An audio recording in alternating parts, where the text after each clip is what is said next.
જિલ્લા કલેક્ટર દ્વારા નડિયાદના 2 કિલોમીટરના વિસ્તારને કોલેરાગ્રસ્ત જાહેર કર્યો છે. શહેરના અમદાવાદી બજાર, શાંતિફળિયું વિસ્તાર કે જ્યાં રોગચાળો વકર્યો છે. સરકારી રેકોર્ડમાં આ વિસ્તારમાં ફક્ત 3 કેસ જ કોલેરાના નોંધાયા છે, પરંતુ સ્થાનિક સ્તરે પરિસ્થિતિ ખૂબ ગંભીર હોવાનું સામે આવ્યું છે. ઓમનગર સોસાયટીમાં 10 અને અમદાવાદી બજારમાં 10, શાંતિફળિયામાં 15 થી વધુ કેસ નોંધાયા છે.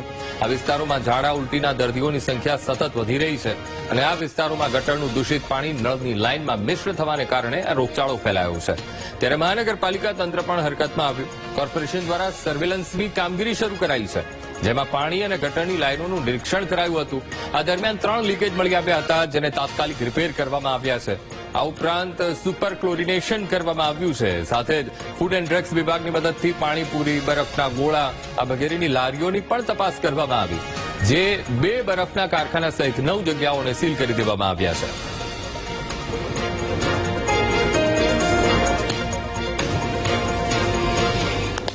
દિવસથી સમસ્યા છે. 30 દિવસથી ગટરો ઉભરાતી હતી પણ કોઈ આવતું નતું.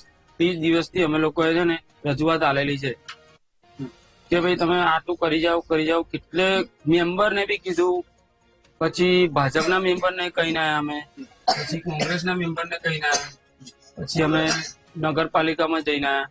મહિનાથી આ સમસ્યા છે. ઝાડા ઉલટી અને પાણી સારું આવતું નથી. ગટરનું પાણી આવે છે, બધા નળમાં આ તકલીફ છે અને 35 થી 30 લોક માંદા પડ્યા છે અને નાના છોકરા વધારે બીમાર છે અને મોટા લોકોને ઝાડા ઉલટી છે.